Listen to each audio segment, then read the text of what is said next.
కింజరాపు రామ్మోహన్ నాయుడు గారిని రావాల్సిందిగా కోరుతున్నాను.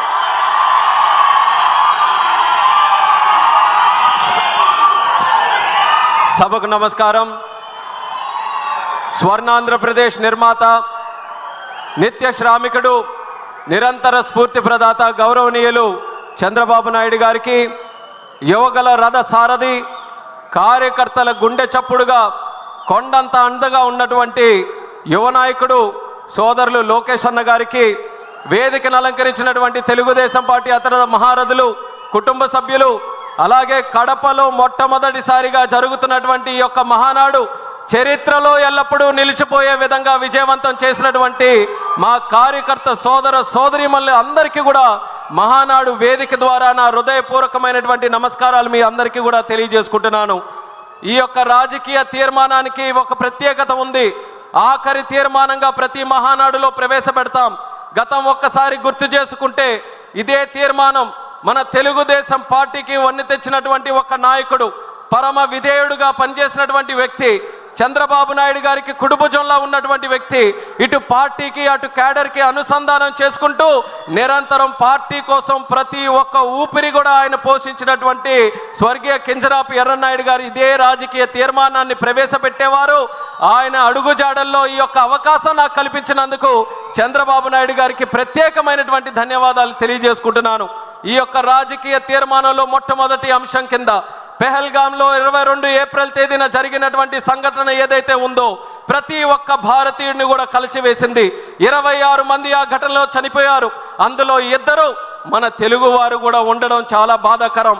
ఆ రోజు జరిగినటువంటి సంఘటన మనం అందరం కూడా తెలుసుకుంటే, ఉగ్రవాదులు కుటుంబ సభ్యులు ముందే అక్కడ ఉన్నటువంటి మగవాళ్ళని హెడ్ షాట్లో వాళ్ళందరినీ కూడా చంపి ఆ ఏడుస్తున్న కన్నీళ్లు పెడుతున్నటువంటి ఆ ఆడపడుచులు ఆడబిడ్డలు అక్కడ చూస్తుంటే, ఆ ఉగ్రవాదులు జా మోదీకో బతా అని చెప్పిన తర్వాత మన దేశ ప్రధానమంత్రి ఒక దృఢ నిశ్చయంతో, సాహసంతో, ధైర్యంతో పనిచేస్తున్నటువంటి ముఖ్యమంత్రి ఉగ్రవాదులు ఈ భారతదేశంలో ఒక కార్యక్రమం చేస్తే దాని ప్రతిఫలం, ప్రతిఘటన ఏ రకంగా ఉంటుందో ఒక్కసారి ప్రపంచానికే తెలియజేయాలన్న విధంగా ఎక్కడైతే ఏ దేశంలోనైతే ఆడపడుచులు తాలూకా బొట్టు తుడిపేయాలని చూశారో ఆ బొట్టుకి న్యాయం చేయాలన్న మాటతో ఆపరేషన్ సింధూర్ అని చెప్పి 20 నిమిషాల్లో మన రక్షణ దళాలని పాకిస్తాన్ లోపలికే పంపించి అక్కడ దాక్కుంటున్నటువంటి ఉగ్రవాద స్థావరాలు ఏవైతే ఉన్నాయో 9 ఎంచి స్థావరాల్ని భూస్థాపితం చేసి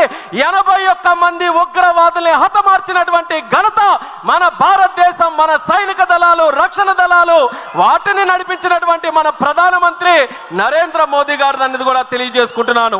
అందుకనే మన రాజకీయ తీర్మానంలో మన దేశ ప్రధానమంత్రి గారిని, మన రక్షణ దళాలని, వాళ్ళ వీరత్వాన్ని మనం అందరం కూడా ఈ వేదిక ద్వారా యావత్ తెలుగు జాతి తరపున హృదయపూర్వకమైనటువంటి ధన్యవాదాలు తెలియజేసుకుంటూ ఈరోజు మెసేజ్ ఉగ్రవాదులకి కానీ, ఉగ్రవాదుల్ని సపోర్ట్ చేస్తున్నటువంటి రాష్ట్రాలకు కానీ వాళ్ళందరికీ కూడా క్లియర్ కట్గా పంపిస్తున్నాం. ఏంటనంటే ఆపరేషన్ సింధూర్ ఇంకా ముగియలేదు. ఎప్పుడైనా సరే కండకావరంతో ఎవరైనా ఇలాంటి దాడులు చేసినా, ఇలాంటి కార్యక్రమాలకి పాల్పడినా, అవసరమైతే 10 బాంబులు ఎక్కువతోనైనా సరే రిప్లై భారతదేశం తరపున ఉంటుంది తప్ప వెనకడుగు వేసే పరిస్థితి లేదని భారతదేశం ఈరోజు ప్రపంచానికి ఒక మెసేజ్ ఇస్తుంది. శాంతిని ప్రేమించే దేశం ఈ భారతదేశం, శాంతిని ప్రమోట్ చేసే దేశం ఈ భారతదేశం. అటువంటి శాంతిని ఈ దేశానికి దూరం చేయాలని ఎవరైనా ప్రయత్నం చేస్తే అదే వాళ్ళకి ఆఖరి రోజు అవుతుందనేది కూడా ఈ సభాముఖంగా తెలియజేస్తున్నాం. దానితో పాటు తెలుగుదేశం పార్టీ తాలూకా సిద్ధాంతం అది. తెలుగుదేశం పార్టీ పుట్టినప్పటి నుంచి ఆవిర్భావం ఒక ప్రాంతీయ పార్టీగా అయినా సరే భావం మాత్రం జాతీయం. దేశభక్తితో ఎప్పుడు కూడా పనిచేశాం. రాష్ట్ర ప్రయోజనాల కోసం ఎప్పుడైనా చేసినా దాంట్లో దేశభక్తిని ఎప్పుడైనా చాటించుకొని దేశం కోసమే నిరంతరం కూడా మన కార్యక్రమాలు చేశాం. అటువంటిది కోఆపరేటివ్ ఫెడరలిజం, రాష్ట్రానికి దేశానికి ఉన్నటువంటి సత్సంబంధాలని తెలుగుదేశం పార్టీ ఎప్పుడు గౌరవిస్తూ ప్రమోట్ చేస్తూ ముందుకు నడిపించింది. అధికారంలో ఉన్న, ప్రతిపక్షంలో ఉన్న చరిత్ర తీసుకుంటే తెలుగుదేశం పార్టీ మొదలైన నుంచి స్వర్గీయ విశ్వవిఖ్యాత నట సార్వభౌముడు ఎన్టీ రామారావు గారి దగ్గర నుంచి ఎన్నో కూటములు దేశ స్థాయిలో మనం ఏర్పాటు చేశాం. కేవలం ఒకే ఒక్క ఆలోచన, సామాజిక న్యాయం మనం నిరూపించాలి. అలాగే ప్రజాస్వామ్య విలువలు మనం కాపాడాలి. దేశ సమగ్రతని అలాగే ప్రజల తాలూకా భవిష్యత్తుని మంచిగా మనం ముందుకు నడిపించాలని అనేక కూటములు, వాటితో పాటు ఎంతోమంది ప్రధానమంత్రుల్ని మన తెలుగుదేశం పార్టీ తరఫున నిర్ణయించాం. అలాగే ఎంతోమంది రాష్ట్రపతుల్ని నిర్ణయించడానికి కీలకమైనటువంటి పాత్ర మన తెలుగుదేశం పార్టీ తరఫున ఇచ్చేసాం. ఒక్కసారి తెలుగుదేశం పార్టీ తాలూకా శక్తి అందరికీ కూడా ఒక్కసారి గుర్తు చేయాలనంటే, ఒక ప్రాంతీయ పార్టీలో ఉన్నటువంటి నాయకుడిని ప్రధానమంత్రి చేయాలన్నా, ఒక ముస్లిం మైనారిటీకి చెందినటువంటి వ్యక్తిని రాష్ట్రపతి చేయాలన్నా, ఒక దళితుడుగా ఈ రాష్ట్రంలో పుట్టినటువంటి వ్యక్తిని సభాపతిగా పార్లమెంటులో స్పీకర్గా నిలబెట్టాలన్నా ఆ ఘనత మన తెలుగుదేశం పార్టీకే దక్కిందని ఈ సభాముఖంగా తెలియజేస్తున్నాను. వాటితో పాటు ఈరోజు మనకున్నటువంటి పరిస్థితులు ఏదైతే 43 సంవత్సరాలుగా కేంద్రం రాష్ట్రం అనుసంధానంతో ముందుకు నడిపించాలని ఒక ఆలోచనతో, ఒక మంచి బ్రోత్కర ఆలోచనతో ముందుకు నడిచామో ఆ ఆలోచన మరింత బలోపేతం చేసుకున్నాం. తెలుగుదేశం, బీజేపీ, జనసేన కలిసికట్టుగా రాజకీయాలకు అతీతంగా అందరి తాలూకా ఆలోచన ఒక్కటే, రాష్ట్ర ప్రయోజనాలు, దేశ సమగ్రత, వీటన్నిటిని కూడా ఒకే ఒక్క వేదిక మీదకి తీసుకొని వస్తూ ఎక్కడ ఎటువంటి అపోహలకి కానీ, ఎటువంటి ఇబ్బందులకి కానీ, ఎక్కడ ఎటువంటి సమస్యలకి కానీ తోవలేకుండా ముగ్గురు త్రినాయకత్వంలో ఒక పక్కన చంద్రబాబు నాయుడు గారు, పవన్ కళ్యాణ్ గారు, అలాగే ప్రధానమంత్రి నరేంద్ర మోదీ గారు అందరూ కూడా కలిసికట్టుగా ఈరోజు రాష్ట్రంలో ఎన్డీఏ పాలన, కేంద్రంలో ఎన్డీఏ పాలన ఎక్కడ ఆటంకాలు లేకుండా ముందుకు కొనసాగిస్తున్నాం.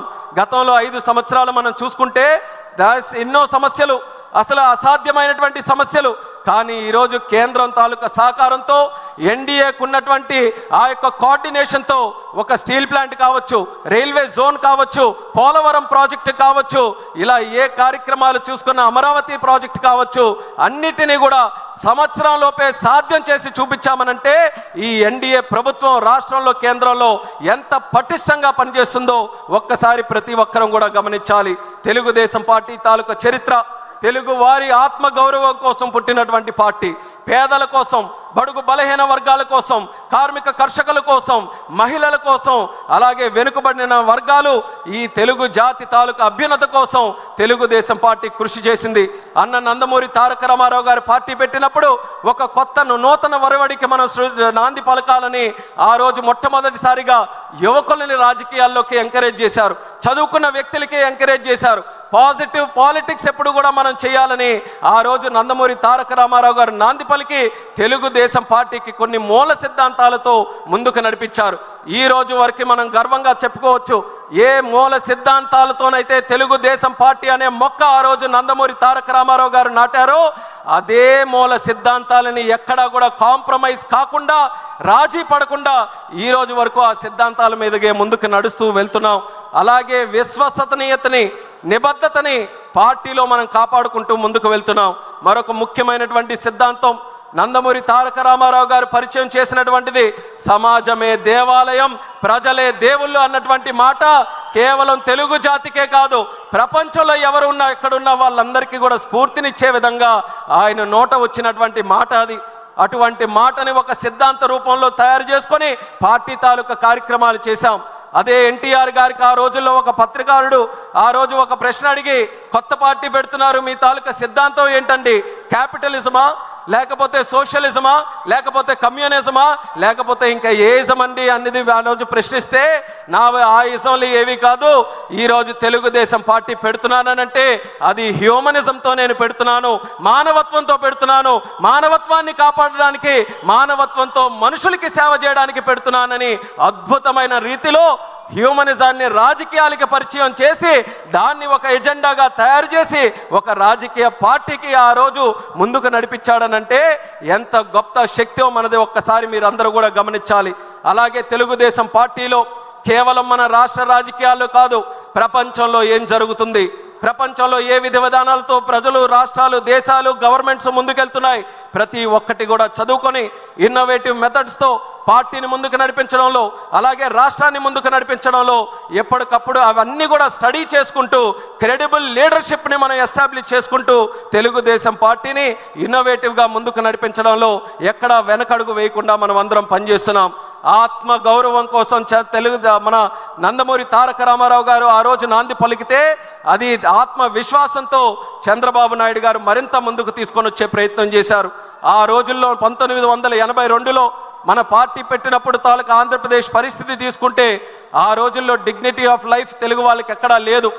ఏ ఒక్కరు చూసినా మద్రాసీలు అనేటటువంటి పరిస్థితుల్లో తెలుగు వాళ్ళు అనే వాళ్ళు ఒకరు ఉన్నారు, వాళ్ళకంటూ ఒక పౌరుషం ఉందని మన డిగ్నిటీ కోసం, మన అందరి తాలూకా ఒక గుర్తింపు కోసం ఆ రోజు నందమూరి తారక రామారావు గారు పార్టీ పెడితే ఈరోజు దాన్ని మరింత 40 సంవత్సరాలు అడుగడుగున ముందుకు నడిపిస్తూ చంద్రబాబు నాయుడు గారు ఆత్మవిశ్వాసంతో ఈరోజు కేవలం డిగ్నిటీ ఆఫ్ లైఫే కాదు, ప్రపంచంలో జయించేటటువంటి వ్యక్తి తెలుగువాడై ఉండాలి. ఏ పెద్ద కంపెనీలైనా, ఎక్కడ పెద్ద ఉన్నతమైనటువంటి స్థానంలో ఉన్న కంపెనీలైనా వాటన్నిటికీ కూడా రథసారథిగా తెలుగు వాళ్ళు ఉండాలి. గ్లోబల్ లీడర్షిప్తో తెలుగు జాతి ముందుకు రావాలని ఈరోజు మనం అందరం కూడా ముందుకు నడుస్తున్నాం. వాటితో పాటు సంస్కరణలు కానీ, లేకపోతే అభివృద్ధి కానీ, సంక్షేమం కానీ, ఇవన్నీ కూడా తెలుగుదేశం పార్టీతో మొదలైనవే. తెలుగుదేశం పార్టీ చేసినటువంటి కార్యక్రమాలు ఈ రాష్ట్రంలోనే కాదు, దేశంలో ఉన్న అనేక రాజకీయ పార్టీలు, అనేక రాష్ట్రాలు, ఆఖరికి దేశం కూడా ఆదర్శంగా తీసుకొని మన కార్యక్రమాలు వాళ్ళందరూ కూడా ముందుకు నడిపించారు. చంద్రబాబు నాయుడు గారు ఉన్నప్పుడు పెన్షన్లు కానీ, హౌసింగ్ కానీ, కిలో బియ్యం 2 రూపాయలకి, అలాగే జనతా వస్త్రం కానీ, ఐటీడీఏలు కానీ, లేకపోతే విద్య వైద్య వ్యవస్థలో మార్పులు, గ్రామానికి రోడ్లు వేయించాలి, కరెంటు లైట్లు కల్పించాలి, అలాగే మహిళల తాలూకా హక్కులు, వెనుకబడిన వర్గాల తాలూకా రిజర్వేషన్లు, ఇలా ఎన్నో సంస్కరణలు చూసుకుంటే మొట్టమొదటిసారిగా ఈ దేశంలో ప్రవేశపెట్టింది మన తెలుగుదేశం పార్టీ అనేది కూడా మనం తెలియజేసుకోవచ్చు. తర్వాత చంద్రబాబు నాయుడు గారి తాలూకా నాయకత్వంలో ప్రజల వద్దకు పాలన, జన్మభూమి, పనికి ఆహార పథకం, డ్వాక్రా సంఘాలు, ఐటీ రెవల్యూషన్తో సైబరాబాద్ లాంటి నగరాలు, జీనోమ్ వ్యాలీ, కోవిడ్ సమయంలో వ్యాక్సిన్ ఎక్కడ తయారవుతుందో ఎవరికి తెలియని సందర్భంలో హైదరాబాద్లో ఈ మహానాయకుడు పెట్టినటువంటి జీనోమ్ వ్యాలీ కొన్ని కోట్లాది మంది ప్రజలకి కోవిడ్ నుంచి కాపాడిందనంటే అది ఒక వ్యక్తికి ఉండాల్సినటువంటి దూరదృష్టి. అలాగే హైవేస్, టెలికాం, లేకపోతే పవర్ రిఫార్మ్స్, వీటన్నిటికీ కూడా కేంద్ర స్థాయిలో ఆ రోజు ఆ రిఫార్మ్స్కి నాంది పలకడానికి చంద్రన్న తాలూకా హస్తం ఉండడానికి ఎక్కడ డౌట్ లేకుండా మనం చెప్పుకోవచ్చు. ఎయిర్పోర్ట్లు ఈరోజు 160 ఎయిర్పోర్ట్లు ఉన్నాయి. రేపు మే 31వ తేదీన ప్రధానమంత్రి గారి ఆధ్వర్యంలో మధ్యప్రదేశ్లో మరో 2 ఎయిర్పోర్ట్లు ఆ రోజే ప్రారంభోత్సవం చేసుకుంటున్నాం. 162 ఎయిర్పోర్ట్లు అవ్వబోతున్నాయి. ఈ దేశంలో 162 ఎయిర్పోర్ట్లు ఒకనప్పుడు ఈ పరిస్థితి ఉండేది కాదు. కానీ మొట్టమొదటిగా దేశంలో ఎయిర్పోర్ట్లు కూడా మనం నిర్మించాలి. పీపీపీ మోడల్లో ఒక పాలసీ తీసుకొని వచ్చి ఎయిర్పోర్ట్లు నడిపించాలన్నటువంటి మహానాయకుడు మన నారా చంద్రబాబు నాయుడు గారు అనేది గర్వంగా ఈ సందర్భంగా తెలియజేస్తున్నాను. ఇలాంటి ఎన్నో పథకాలకి, ఎన్నో రిఫార్మ్స్కి, ఎన్నో సంక్షేమ కార్యక్రమాలకి తెలుగుదేశం పార్టీ నాంది పలికింది. అది ఇంతటితో ఆగిపోలేదు. మన అమరావతి మీ అందరికీ కూడా దాని తాలూకా కథ అంతా కూడా తెలుసు. అమరావతి మాట్లాడితే ఎక్కువగా మనం మాట్లాడుతున్నాం. 32,000 ఎకరాలు ఇచ్చారని, లేకపోతే రైతులు దానికోసం త్యాగం చేశారని, విశ్వవిఖ్యాతిగా ఉన్నటువంటి ఒక ప్రపంచ ప్రసిద్ధిగాంచినటువంటి అమరావతి కడతామని. కానీ అందులో మనం ముఖ్యంగా గుర్తుంచుకోవాల్సినటువంటి ఒక విషయం ల్యాండ్ పూలింగ్ అనే కాన్సెప్టు ప్రపంచంలో ఎక్కడా కూడా లేదు. మొట్టమొదటిసారి ఒకడు వ్యక్తి మనకి భూమి త్యాగం చేస్తున్నాడనంటే పూర్తిగా నష్టపోకుండా తిరిగి ఆ వ్యక్తి కూడా ఏదో లాభం పొందే విధంగా ఉండాలని ప్రపంచానికే ఆదర్శంగా ల్యాండ్ పూలింగ్ విధానాన్ని పరిచయం చేసినటువంటి నాయకుడు మన నారా చంద్రబాబు నాయుడు గారని తెలియజేస్తున్నాను. రివర్ లింకేజ్, నదుల అనుసంధానం ప్రాజెక్టు ఆయన రాజకీయాలు మొదలుపెట్టినప్పటి నుంచి ఆయన మైండ్లో ఉన్నటువంటి ప్రాజెక్టు. వాజ్పేయి గారితో ఎన్డీఏ ప్రభుత్వంలో ఉంటే ఎన్నో సందర్భాల్లో ఆయనతో చర్చించి నదులు అనుసంధానం, అక్కడ గంగా నది నుంచి మన కన్యాకుమారి వరకు ఉన్నటువంటి నదులన్నీ కూడా అనుసంధానం చేయాలని ఎన్నో సందర్భాల్లో కేంద్రానికి ఆ నివేదిక తీసుకొని వెళ్ళారు. అది క్రమేపీ కాలం మారుతున్న కొద్దీ మరుగున పడిపోతుంటే రివర్ లింకేజ్ ప్రాజెక్టులు మళ్ళీ మొన్న చంద్రబాబు నాయుడు గారు, మోదీ గారి తాలూకా ఆధ్వర్యంలో తీసుకొని వచ్చి మళ్ళీ అది పరుగులు పెట్టించే విధంగా రివర్ లింకేజ్ ప్రాజెక్టు కూడా ఈరోజు ఊపిరిపోసినటువంటి నాదుడు మన చంద్రబాబు నాయుడు గారని తెలియజేస్తున్నాను. పాపులేషన్ మేనేజ్మెంట్ ఏ ప్రభుత్వానికైనా, ఏ రాష్ట్రానికైనా గతంలో ఉండేది. జనాభా అంటే అది ఒక పెద్ద భారమని, అంత జనాభా చూసుకోవాలంటే ఎలాగని. కానీ ఆ ఆలోచన విధానంలో మార్పు తెచ్చాడు చంద్రన్న. జనాభా అంటే కేవలం భారం కాదు, అది ఒక యాసెట్ లాగా. మనకు డబ్బు ఎంత ఉంటే ఎంత బలంగా ఉంటామనుకుంటామో, ఎంత జనాభా ఉంటే అంత బలం ఈ రాష్ట్రంకి జాతికి ఉంటుందనే ఆలోచనతో పాపులేషన్ మేనేజ్మెంట్ విధానానికి కూడా ఈరోజు మరొకసారి శ్రీకారం చుడుతున్నారు. P4 లాంటి ప్రోగ్రామ్స్, P3 ప్రోగ్రామ్ చూసాం, కానీ ఈరోజు P4 ప్రోగ్రామ్ కూడా చేస్తున్నారు. స్కిల్ సెన్సెస్, అలాగే క్వాంటమ్ వ్యాలీ, ఆర్టిఫిషియల్ ఇంటెలిజెన్స్ని, అలాగే న్యూ కంప్యూటింగ్ని, వీటన్నిటిని కూడా మన తెలుగు జాతికి నిత్య అనుసంధానంతో ముందుకు నడిపించాలని క్వాంటమ్ వ్యాలీ, క్రియేటివ్ ఎకానమీ, ఈరోజు ఈ పదాలు చెప్తే కొంతమంది సరిగ్గా అర్థం చేసుకోలేకపోవచ్చు. కానీ నేను చెప్తున్నాను, what CBN thinks today, India thinks tomorrow. Chandranna ఏ ఆలోచనలతో ఈరోజు ముందుకు నడుస్తాడో, రేపు దేశం మొత్తం అదే ఆలోచనల వైపు వస్తారు. ఆ నమ్మకం నాకుందని కూడా ఈ సభాముఖంగా తెలియజేస్తున్నాను. రేపు మీ ఇంటిలో రివర్ లింకేజ్ గురించి, క్వాంటమ్ వ్యాలీ గురించి, స్కిల్ సెన్సెస్ గురించి, P4 గురించి ఒక 2-3 సంవత్సరాల్లో ప్రతి ఇంటిలో కూడా చర్చ జరిగేటటువంటి అంశాలు. ఈ అంశాలు, అటువంటి అంశాలకి జన్మనిచ్చినటువంటి పార్టీ మన తెలుగుదేశం పార్టీ అనేది కూడా ఈ సభాముఖంగా తెలియజేసుకుంటున్నాను. అలాగే అన్ని మాట్లాడుతున్నాం, కానీ తెలుగుదేశం పార్టీ అని అంటే మొట్టమొదటిగా గుర్తొచ్చేది మన పసుపు దళం, పసుపు సైనికులు, మన కార్యకర్తలు. ఈ కార్యకర్తల వల్లే 43 సంవత్సరాలుగా ఎన్ని సంక్షోభాలు వచ్చినా, ఎన్ని ఆటంకాలు వచ్చినా సరే 43 సంవత్సరాలుగా మన ప్రయాణం చెక్కు చెదరకుండా ముందుకు కొనసాగుతుంది. ఏ పార్టీ అయినా కార్యకర్తలకి మనం ఉండేటటువంటి అనుసరణ ఉందా? ఒక్కసారి గమనించండి. మన రాష్ట్రంలో ఉండే పార్టీలు చూడండి, ఇతర రాష్ట్రాలు ఉండే పార్టీలు చూడండి. ఎందుకనంటే నాయకులు మారినట్టే కార్యకర్తలు కూడా వేరే పార్టీలో మారిపోతారు. కానీ తెలుగుదేశం పార్టీ ఏకైక పార్టీ. తరాలు మారినా తరం మొత్తం అదే జెండాని కప్పుకుంటూ అదే కండువాతో ముందుకు నడిచే ఏకైక పార్టీ మన తెలుగుదేశం పార్టీ అని తెలియజేస్తున్నాను. అటువంటి కార్యకర్తల్ని అధినేతలుగా చేసుకొని నడిపించే పార్టీ కూడా తెలుగుదేశం తప్పితే మరెక్కడ కూడా ఏ పార్టీ కూడా ఉండదు. అటువంటి క్యాడర్ని మరి వెల్ఫేర్ నిధులు, మన కార్యకర్త సంక్షేమ నిధి పెట్టి లోకేష్ అన్న గారి తాలూకు ఆధ్వర్యంలో వాళ్ళ సంక్షేమాన్ని, ఇన్సూరెన్స్ని, వాటన్నిటిని కూడా చూసుకొని వాళ్ళ కుటుంబం, అందరి కుటుంబం, ఇది తెలుగుదేశం పార్టీ కుటుంబంగా పెద్దలుగా చంద్రబాబు నాయుడు గారు, లోకేష్ అన్న గారు మన పిల్లల్ని చదివించి, మన ఆపదలో ఉంటే ఆర్థిక సహాయం చేసి, మనకి ఏదైనా కష్టం వచ్చి మనం వాళ్ళ భుజాల మీద తోడు చేయవేస్తే వాళ్ళు 2 భుజాలు తోడు చేసి కౌగిలించుకొని నీకు నేనున్నానని ధైర్యం చెప్పే నాయకత్వం మన తెలుగుదేశం పార్టీ దగ్గర ఉంది. క్రమశిక్షణతో ఉండే పార్టీ మన తెలుగుదేశం. ఆర్గనైజ్డ్గా, డిసిప్లిన్డ్గా పనిచేసే పార్టీ తెలుగుదేశం. సోషల్ రీఇంజనీరింగ్కి నాంది పలికినటువంటి పార్టీ తెలుగుదేశం.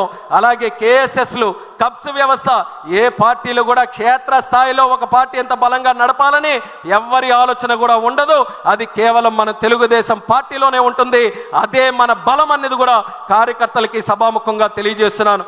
ఒక ప్రాంతీయ పార్టీ అయ్యా మన తెలుగుదేశం, కానీ లెక్కలు చూస్తే 1 కోటి మంది సభ్యత్వాలు దాటినటువంటి ఏకైక ప్రాంతీయ పార్టీ అదే మన తెలుగుదేశం అనేది కూడా తెలియజేస్తున్నాను. 45 రోజుల్లో చేశాం.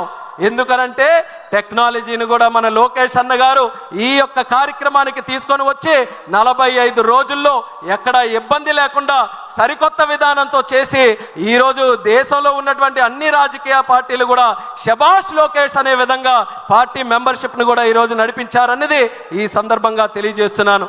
అలాగే సంక్షోభాలు, తెలుగుదేశం పార్టీ కొత్త ఏమీ కాదు. ఎన్నో సంక్షోభాలు దేశంలో వచ్చాయి. రాజకీయ సంక్షోభాలు వచ్చాయి, ప్రకృతి విపత్తులు వచ్చాయి, రాష్ట్ర సంక్షోభాలు వచ్చాయి. తెలుగుదేశం పార్టీ ఎదుర్కొన్న సంక్షోభాలు ఏ పార్టీ కూడా అన్ని సంక్షోభాలు ఎదుర్కోలేదు. అయినా సరే ఎలాంటి సంక్షోభాలు వచ్చినా ఆ సంక్షోభాలని ఎదురొట్టి మళ్ళీ విజయవంతంగా అడుగులు వేసుకుంటూ ముందుకు నడిచిన ఏకైక పార్టీ కూడా మన తెలుగుదేశం పార్టీ. ప్రకృతి విపత్తులు ఒక్కసారి గుర్తు చేసుకుందాం. ఒరిస్సాలో 99లో సైక్లోన్ వచ్చింది. చంద్రన్న హాజరై అక్కడ వాళ్ళందరికీ కూడా సపోర్ట్ చేశారు. అలాగే ఉత్తరాఖండ్లో ఫ్లడ్స్ వచ్చి తెలుగు వాళ్ళు చిక్కుకున్నారు. మనం అధికారంలో లేము, స్పెషల్ ఫ్లైట్ వేయించి అక్కడ చిక్కుకున్నటువంటి తెలుగు ప్రజల్ని తిరిగి సురక్షితంగా వాళ్ళ ఇంటికి తీసుకొని వచ్చాడు. యుక్రెయిన్లో వార్ జరిగింది. తెలుగు వాళ్ళందరూ కూడా డాక్టర్లు చదువుకోవాలని చాలామంది యువకులు అక్కడ ఉండిపోతే వాళ్ళందరితో నేరుగా మాట్లాడి కేంద్ర ప్రభుత్వంతో సంప్రదింపులు చేసి క్షేమంగా తిరిగి రావడానికి చంద్రన్న ఆధ్వర్యంలో తెలుగుదేశం పార్టీ పనిచేసింది. ఇక హుదూద్ అంటారా, కోవిడ్ అంటారా, లేకపోతే మొన్న బుడుమూరులో వచ్చిన విజయవాడ వరదలు అంటారా, ఎలాంటి సంఘటనలు మన ప్రజలకి ఆపత్తుగా వచ్చినా సరే వాళ్ళ ఒక్క పిలుపుతో మొట్టమొదటి అడుగు వేస్తూ ప్రజలతో స్పందిస్తూ ముందుకు నడిచినటువంటి పార్టీ మన తెలుగుదేశం పార్టీ.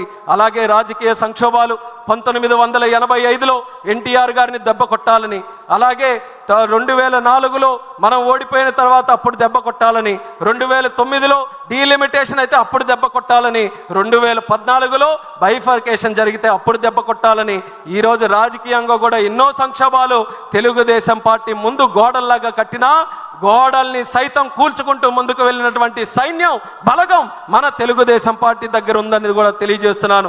అలా ఏ సంక్షోభాలైనా సరే ఆ సంక్షోభాల నుంచి అవకాశాలు ఎలా వస్తాయి, క్రైసిస్ నుంచి ఆపర్చునిటీ ఎలా వస్తుంది అన్నది చంద్రబాబు నాయుడు గారి నాయకత్వంలో మన అందరం కూడా ముందుకు నడిచాం. అయితే ఈ అన్ని సంక్షోభాలు ఒక ఎత్తు, కానీ 2019లో వచ్చినటువంటి సంక్షోభం మరొక ఎత్తు అనేది కూడా గుర్తు చేసుకోవాలి. 23 మంది ఎమ్మెల్యేలు, 3 ఎంపీలు, ఆ స్థాయిలో ఓటమి మనం ఎప్పుడు కూడా పాలవ్వలేదు. అయినా చాలామంది రాసేశారు ఇంకా తెలుగుదేశం పార్టీ పని అయిపోయిందని. అటువంటిది ఆ తెలుగుదేశం పార్టీలో 5 సంవత్సరాలు చిత్రహింసలు పెట్టినా, జైలు చుట్టూ తిప్పించినా, కోర్టుల చుట్టూ కేసులు పెట్టించినా, ఆర్థికంగా ఇబ్బంది పెట్టినా, మానసికంగా వేధించినా, వీరత్వంతో పోరాడినటువంటి వ్యక్తిత్వం మన తెలుగుదేశం పార్టీకే సొంతం అనేది కూడా ఈ సందర్భంగా తెలియజేస్తున్నాను. గత 5 సంవత్సరాల పరిపాలన ఎలా జరిగిందో ఒక్కసారి గుర్తు చేసుకుందాం. ఆ రోజు ప్రజా వేదిక కోల్చడంతో మొదలైనటువంటిది. అలాగే 3 రాజధానులని మాయ చేసి అందరికీ ముంచేశాడు. అలాగే ప్రశ్నిస్తే ప్రాణాల మీదకి తెచ్చుకునే పరిస్థితి ఆ రోజు ఏర్పాటు చేశాడు. చెట్లు కూడా నరికేశాడు. బాదుడితో ధరలు పూర్తిగా పెంచేశాడు. అలాగే దళితులు తాలూకా డెడ్ బాడీలు డోర్ డెలివరీ చేసేటటువంటి నీచాతి పరిస్థితి మన రాష్ట్రంలో తీసుకొని వచ్చాడు. బూతులతో అసెంబ్లీని భ్రష్టు పట్టించాడు. ఇక దోపిడీ విషయానికి వస్తే కేంద్ర నిధుల్లో దోపిడీ, గిరిజన నిధుల్లో దోపిడీ, ల్యాండ్లో దోపిడీ, శాండ్లో దోపిడీ, మైనింగ్లో దోపిడీ. ఎంత నీచ నికృష్ట ప్రభుత్వం కాకపోతే కల్తీ లిక్కర్ తయారు చేసి పేదవాళ్ళతో తాగించి వేల కుటుంబాలని పెద్ద దిక్కు లేకుండా చేసి వేల కోట్ల రూపాయలు దోచుకొని మళ్ళీ తిరిగి అదే లిక్కర్ మీద ఆ రోజు అప్పు కూడా సంపాదించుకోవాలన్నటువంటి అత్యంత దుర్మార్గుడు గతంలో ఉన్నటువంటి ముఖ్యమంత్రి అనేది కూడా ఈ సభాముఖంగా గుర్తు చేస్తున్నాను. అయినా సరే అన్ని అరాచకాలకు పాల్పడి అన్ని కార్యక్రమాలు చేసినా ఆయనకి అహం తగ్గలేదు, ఆయనకి కక్ష తీరలేదు. అందుకనే జరగరానిది కూడా చేశాడు. ఎవరు ఊహించలేనిది నిప్పు మీద చెయ్యవేశాడు.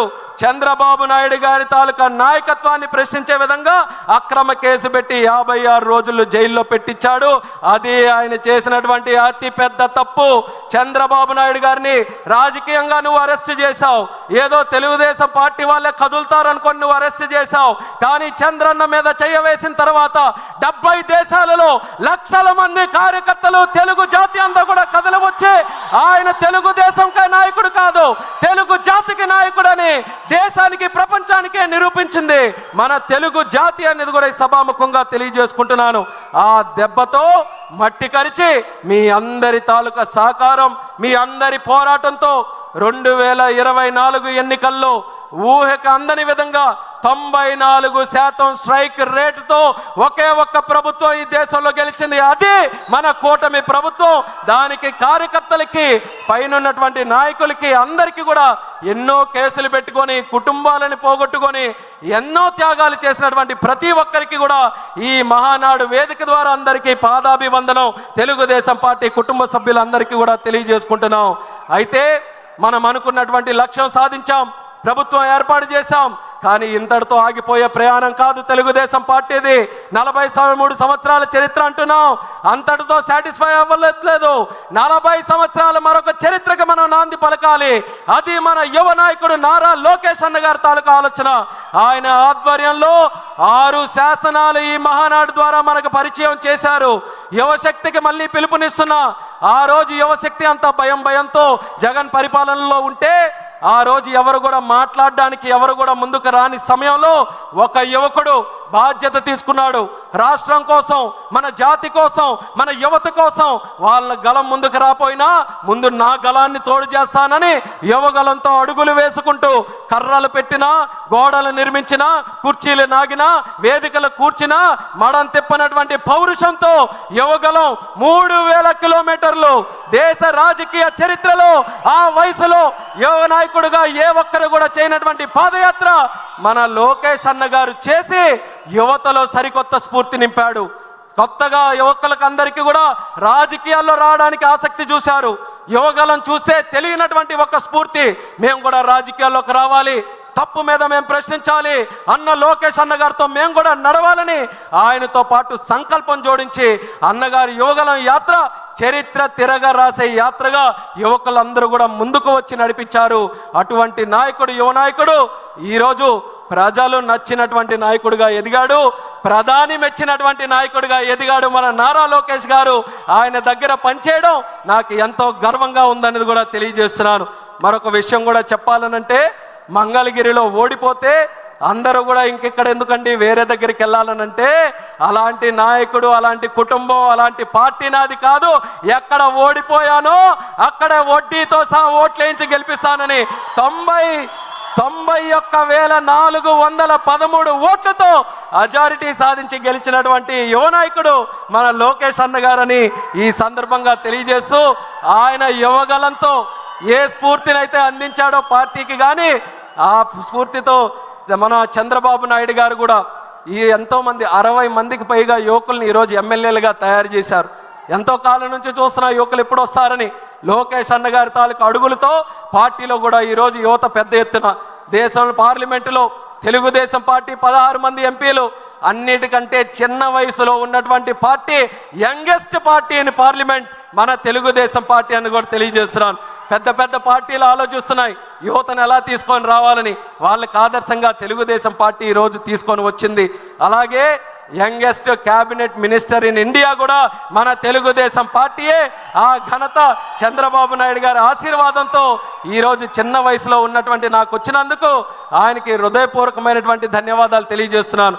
12 సంవత్సరాల క్రితం 2013లో హైదరాబాద్లో మహానాడు జరిగితే తెలిసి తెలియని వయసులో ఇదే వేదిక మీద మాట్లాడి చంద్రబాబు నాయుడు గారి తాలూకు ఆశీస్సులు పొందితే 12 సంవత్సరాల తర్వాత ఒక యువకుడిగా కేంద్ర మంత్రి చేశాడనంటే ఆ ఆలోచన చంద్రబాబు నాయుడు గారిది అనేది మళ్ళీ తెలియజేసుకుంటూ, ఇది కేవలం మంత్రుల వరకు, ఎమ్మెల్యేల వరకు మిగిలిపోకూడదు.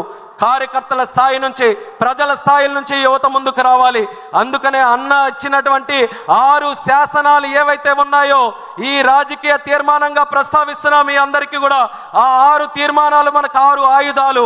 ఆ 6 ఆయుధాలు మనకి దిక్సూచి.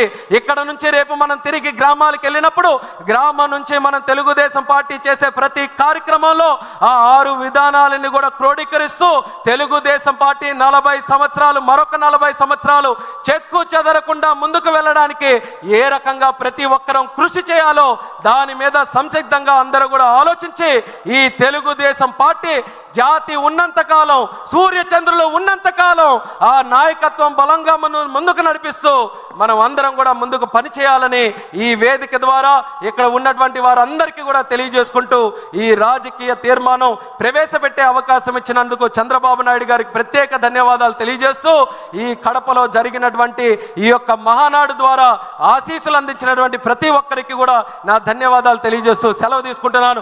జై తెలుగుదేశం! చంద్రబాబు నాయుడు గారి నాయకత్వం, లోకేష్ అన్న గారి నాయకత్వం, జోహార్ ఎన్టీఆర్.